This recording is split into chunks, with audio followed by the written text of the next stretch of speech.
Oo. Oh, grabe yun. Ang sarap pero ang init. Hello everyone! We're bringing you double the magic today here at the Maggie Kitchen dahil may kasama ako magluluto. And that's me with the E. Excited na talaga ako na mas pinasarap na recipes and kitchen bonding with Mami Juday. Kaya samahan nyo na rin kami dito sa Cook with Magic. Excited ako makapagluto together kasi iba yung nagluluto ka na may kasama ka. Iba yung energy, tapos iba yung wisdom na maibibigay mo sa akin. Hoy! Ako pa Yun ang magbigay din ng ako wisdom sa'yo. May wisdom ka ba? Wisdom to, nandito pa dalawa. Mami Juday, wala akong wisdom ibigay siya, pero excited ako dahil marami akong matutunan sa'yo. At marami rin silang matututunan dahil today magluluto tayo ngayon ng isang dish na perfect as an all-day breakfast meal. Very flavorful, but at the same time, kayang i-achieve sa bahay. Pero gagamitan natin ng mga creativity, kaya mas magiging patok pa siya. Yes, sobrang agree ako sa'yo. Ang pinag-uusapan natin, napakadaling breakfast pork burrito. So, ihanda na ang mga papel at ballpen at ilista na ang mga ingredients na gagamitin natin for this dish. Simulan natin.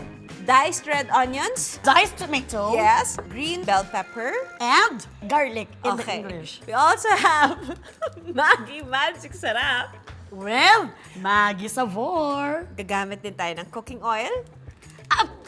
Ground pork. Ground pork. Pork. At day-old rice. And we also have our 4 eggs. We have our ground pork here. So, manatitig tayo ngayon ng ating Magic Sarap. Okay. Ito lang ang ilalagay natin. Kasi ganun kahusay itong Maggie Magic Sarap dahil nandiyan na yung natural flavors, merong real chicken na flavor dito. I-mix lang natin ito. Habang ginagawa ko ito, Mami Melai, ilagay mo ang ating 4 na itlog dyan. No problem, Mami Yes. Juday. I will do everything for you. Wow! Ang lakas makakanta nun ah. Medyo hindi matigas yung ulo ko ngayon, Mami Juday. 4 na itlog. 4 na itlog, okay. And then yung itlog, ang ilalagay lang natin dyan, of course, ay ang Maggie Magic Sarap. Yung kalahati nilagay natin sa pork, yung kalahati ilalagay natin sa 4 na pirasong itlog na ibibit ni Mami Melai. Pero again, depende pa rin sa kanila if what they wanted. I think kailangan talaga ng Maggie Sabor, Mami Juday. Yes, of course. Dapat lang. Kasi ito kasi yung Maggie Sabor, magbibigay siya ng linamnam. Yes. At magiging winner talaga ang finished product ng lulutuin mo. Lalagyan na natin ng Maggie Magic Sarap. So, ayan o. So, nakita mo, Mami? Wala na, nag-dissolve na yung Magic Sarap natin. Pili ko, dapat na tayo magluto. Tara na, Dami natin ginagawang chikahan dito. Let's go, let's Let's go. cook it. So, we have here our pan. Make sure lang na medyo mainit na siya. Ako ang gagawa ng una, pangalawa ikaw ang gagawa. Okay, Ha? Mami Juday. Sa mga titikim ng burrito ko, just take it easy. Just take it easy because talagang mas masarap yung Isang ladle ng scrambled egg. Ininaan ko lang kasi yung apoy kasi gusto ko makakuha ng parang rape. So, iikot nyo yung pan dahan-dahan hanggang makover niya Okay. yung buong surface. Gets? Kasi pag masyadong malakas, may tendency na hindi mo mabuo yung bilog eh. Hindi mabuo yung wrapper. So, Luto na gusto agad. mo, yes, maluluto na siya kagad. Ayan, makapal na siya. So, this is the perfect time that you can flip it. Kaya ko kaya yung mag-flip-flip na yan. Kaya mo yan. Oh. 1, 2, 3. Ay! Yes! Ay, galing naman mag-flip ni Mami Juday. Napansin mo, bago ko siya flinip, hindi na raw yung ibabaw masyado. Yes. Medyo buo na siya. Oo. So So, cut on the table. transfer natin to sa plate. And then, hayaan natin si Melay naman ang gumawa ng... Pwede ba, Mami Juday, Okay. wala nang flipping sa akin? Subukan mo yung flip. Sige, sige. Because- Alam mo, magugulat ka kung gaano lang siya kadali. Go, Mami Mels! Okay. You got this! So, ito na nga sinasabi ni Mami Juday, I have to like this. So, gagayahin ko siya. Okay. Sa oil. So, pwede ko nalagay kaya medyo mainit na din to siya. Yes, go. So, igaganon ko lang Yes, siya. ikot-ikot mo lang siya. Ayan.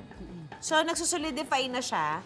Pag nagsolidify na yan, kakapal na yan, moms. Okay. So, pag kumapal na yan, makikita mo yan na yung pwede mong i-flip. Basta wala ng liquid na part. Okay. Ito na, pawala na siya ng kaunti. Ginaganon ko na lang siya. I-flip mo na. I-flip ko na. One. Paano nga yun, Mami Juday? Labas, pasok. Paano kung hindi na pumasok? Ay, di palabasin mo. Palabasin ko na ng patay tayo nito talaga. Aksaya patay One, na itlog. two. Sorry, napasok. Yung mga cameraman napasok. Last na to. Last. 1, 2, 3. Hoy!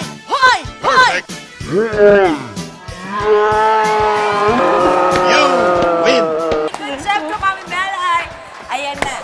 So, So, simulan na natin yung filling natin, Mami Mels. Yes, yes, yes. Oo. So, eto The ngayon, best. kaya lang naman tayo maglalagay ng garlic and onions. We just want to have that texture and linamnam ng iba pang gulay. So, medyo pag translucent na yung red onions, we add our garlic. We have our ground pork here. Ngayon, kung vegetarian ka, gaya yung sinabi ko kanina, kung vegetarian, edi puro gulay lang. I think at this point, kailangan natin itong lagyan ng pepper, Ma'am Shimel. Pepper is on the way. Ikaganon ko. Ayan, black pepper, ground. Sa amin, takpak lang ito. Talagang may pagganon-ganon. Pamasel talaga yan dito. You just want to make sure na syempre, dapat lutong-luto na yung Ating ground pork. pork. Oo, kasi ito na yung filling natin eh. So mag-iba-iba din kayo ng mga style na mga pabaon sa mga anak ninyo. Kasi ito na yung, ito na yung mga tips na ibibigay namin. Ito yung sagot sa inyong mga araw-araw na problema. Yes. Iba kasi Okay. mga nanay, no? Paano mo babaunan ng mga bagets mo? Ako, nagagawa mga style. May mga pa-style-style ako na Parang mga... bento. Mga pa-bento-bento. Kaya sabi na anak ko, Mama, imbento ka. Hindi kasi yung pa-char-char lang ako. Pero talagang gusto ko naman, gusto nila yung pinapabaon ko sa kanila. Para excited din silang mag-school dahil sa baon nila. Di ba ganun tayo ng bata tayo? Yes. Okay, so we added our rice already. Ayan. May magic na siya. Diinan pa natin with Maggi Magic Savor. And then we'll turn off the heat. And then I'll add my tomatoes. Para Ayan, talagang medyo luto siya kahit papano. Yes, may slightly luto siya, tapos may freshness ng bite. You can add flat leaf parsley para paging herby rice siya. You can add cilantro leaves. Ay! Social. Spring onions. Yun eh, kung feeling yung gusto niyo nang medyo mag-explore pa ng ibang lasa. Pero itong recipe na to, you can just look this up at our Facebook page para makuha niyo yung recipe. Correct. Okay, nag-cool down na rin yung ginawa nating rice mixture with ground pork. Make sure that it's really cooled down. Kasi otherwise, pagka nilagay nyo yung rice mixture ng mainit pa, may possibility Break. ang Egg. pak! Ang galing mo, Tolo. Alam mo, akala ko ako yung magbe-break. So, eto, ilalagay din natin yung rice. Okay. Make sure na medyo sa gitna lang. Kasi ibabalot natin itong parang lumpia. You can add tomatoes or added tomatoes or cheese. Pwede pang dagdag onions. Diba? Malinis po ang kamay ko. So, Para lang siyang lumpia. Parang lumpia. yes. Side, back to front, and then you just wanna roll it. Tapos tuck nyo lang yung kanin sa loob. Ang sarap tingnan, oh. Ay, burrito na talaga siya, oh. Oo. Okay, 1, 2, 3. Ayun na! Excited ka? Ito talaga nakikita kong burrito sa mga store, di ba? Sa mga store? Oh, yun. Sa store? In the mall. Okay, cheers! Cheers. 1, 2, 3.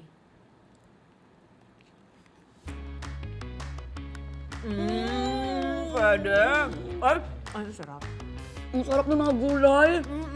Yung freshness ng gulay, ang sarap. Ang bumuo ng lasa sa kanya, yung Maggi Magic sarap at saka yung Maggi Sabor. Yes. Kinumpleto niya yung lasa, binuo niya yung experience ng burrito. Tapos ang balis niya nakainin kasi, diba, wala kang utensils.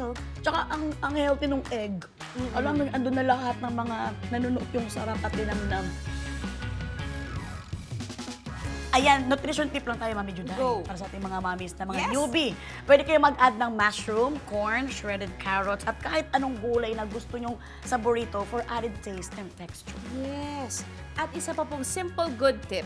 Siguro this may be prepared for a bento box, of course, by molding the rice, add a bit of fruits on the side, and a little nice note for your kids para mas excited silang kumain kung ano ba ang next baon nila. Ay naku, ang saya talaga. Pero kung kanina binigyan namin kayo ng recipe idea for all-day breakfast meal, ngayon baon idea naman ang isi-share namin sa inyo. Yes na yes. Pero alam nyo, pwede rin naman siyang pang breakfast or for small meals para sa mga gusto ng nutritious but very filling na meal. Ayan, 100% agree ako sa'yo, Mami Juday. Kaya huwag natin patagalin to. Gumawa na tayo ng tuna sandwich na mas papasarapin ng Maggi Magic Sarap! We have our mayonnaise. We have our lettuce. Ito ay, bread, wheat bread. you can also use white bread. Pwede rin naman pandesal. Okay. We also have our unsalted butter. And we also have our tuna, our kamatis or our tomato, Yes, we also have our spring onions. and our garlic. Yes. But don't forget our sibuyas. Yes! At lalagyan natin ng cream. Para mas malasa yung gagawin natin, magsasaute tayo ng garlic sa konting unsalted butter. Tapos, isang tip na ibibigay ko sa inyo mga mommies, daddies, lolo and lola. At mga aunties. At mga aunties and titos. Yung bread, para mas crispy siya, pwede nyo siyang palitadahan ng mayonnaise with butter. Tapos iyon na yung crisp na malinamnam. Mayonnaise pala ang kuan nun. Yes, Secret kasi nun. yung fat ng mayo, parang fat ng butter. So yun yung nagkikrisp up ng bread. Ayan, another tip na naman. Yes. The best na talaga to. Busog na busog Konting tayo. mayo lang naman. So ayan. Pero kung wala silang unsalted butter, pwede naman oil lang. Yes, of course. Okay. You can add more carrots or bell peppers. Okay, lagatin ng pepper, ma. Okay, pepper, walang problema. Then we'll add our Maggi Magic Sarap. You just want to make sure na mas ma-incorporate ko siya properly. Bawat hibla ng tuna may lasa ng Maggi Magic Sarap para Yes. buo yung lasa. So now, we turn off the heat. Lagyan na natin, ma'am, ang onions No natin. problem. I will gonna put it. Spring onions, yan. Our red onions. Okay, no problem. Here we go. Wala masabi lang na may kuan ba? And cream. Siguro half lang ilagay na. Half. Tatsahin muna natin. Now, you just want to let this cool down and then we will build our sandwich. Wow! Ganun kabilis! Kabilis. Ganun kadali. So ito ay buttered na siya tapos na toast na. Just make sure that covered yung buong bases ng Tinapay. tinapay. Okay. Pag may ganyang nakalaylay, kainin na lang. Oo nga. Parang magiging kuan na to, ha? Parang magiging keep siya. Yan. And then we add our tomatoes. Ilalagay na natin ang tuna spread natin. Oh my God. Ako mahilig talaga ako magbaon talaga kasi. So nagbabaon talaga ako ng tuna spread sa set. Para magkasya siya sa baonan, i-half natin to.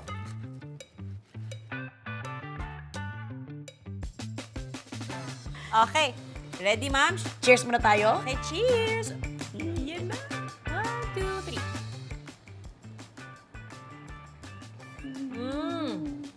The best! Ang sarap nung lettuce na may halo ng tuna. Tapos, buong-buo yung lasa. Balansyado yung linamnam coming from Maggi Magic Syrup. Ang all-in-one seasoning na gawa siya sa real chicken. At is fresh garlic and onion, kaya hindi na kailangan ng iba pang pampalasa. Nakita niyo naman kung paano natin ito binol, di ba? Ay, nako! Kung akala niyo ubos ng baon naming recipes, hindi pa! Nako, sigurado ako, baka ang maging paborito nito hindi lang ang mga bata, kundi lang mga barkada ng buong pamilya ninyo. Lahat na talaga. Mela, ikaw na mag-reveal ng recipe natin. Well, dahil ang revelation ito oh, revelation, narito. Wow! Everybody get ready to make fried chicken sliders ala Juday and Melai. Okay, ano ba ang mga ingredients natin? So we have here our boneless chicken thigh. Meron tayong flour.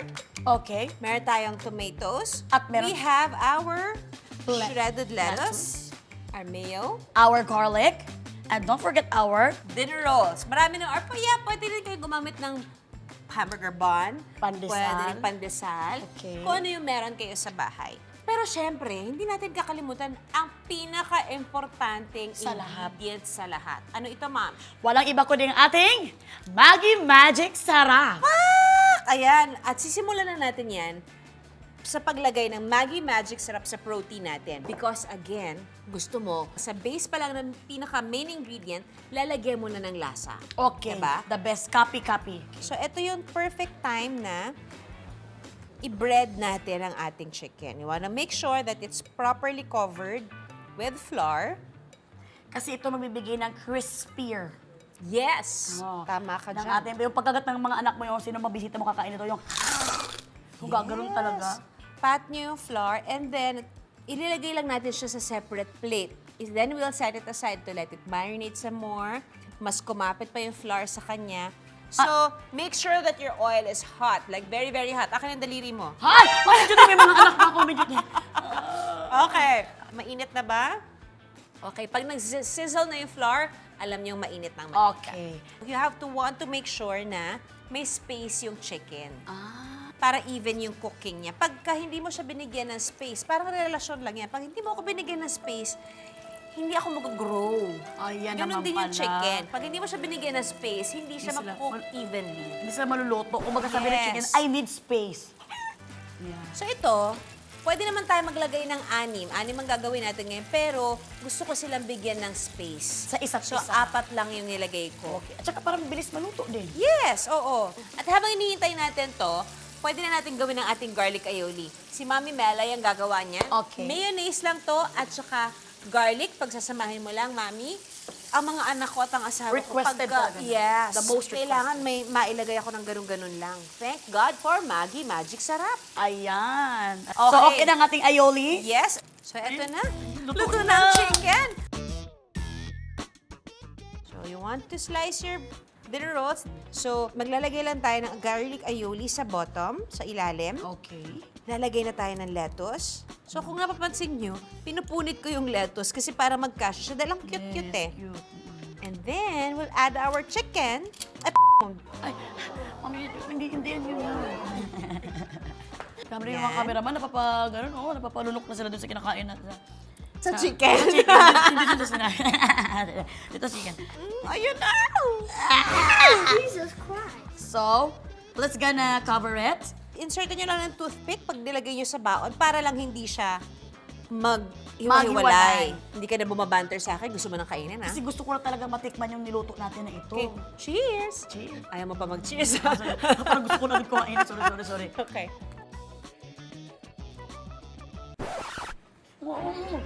Oh, grabe yun. Ang sarap pero ang init. Pwede nyo i-serve ang fried chicken sandwich with Maggi magic. homemade fries! Pwede nyo i-serve ang fried chicken sandwich. Alam nyo, pwede nyo i-serve ang inyong fried chicken sandwich with homemade fries and chips for complete meal. Naluha ka na. Sobrang sarap talaga siya, guys. Pero mag-ingat kayo pagkakain nyo.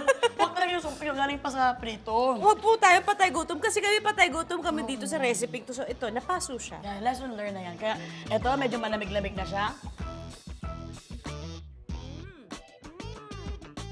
Ang sarap talaga yung chicken na may combination ng aioli na sinasabi mo. Tapos yung linamnam na galing sa Maggi Magic Sarap. Yes. Mami Juday, invite natin sila. Go! Invite mo. Kung nakita kayo sa bahay. Try this recipe and for over 600 more, meron pa yan sa website by visiting maggi.ph. Puntahan Yes. nyo agad-agad. Ang Punta dami na nyo kayo makukuha. ngayon na. Yes! Ang sarap talaga ka-work ng isa't isa, Mami Juday. Namiss kita. Namiss din kita, Mami Juday. Thank you for helping me at saka natuto ko ng maraming mga tips. Nag-flip ako, tapos muntik din ako ma-flip. Yeah, thank you so much, Mami Juday. See you again soon. Magkikita pa, magluluto pa kami ng marami para po sa inyong lahat.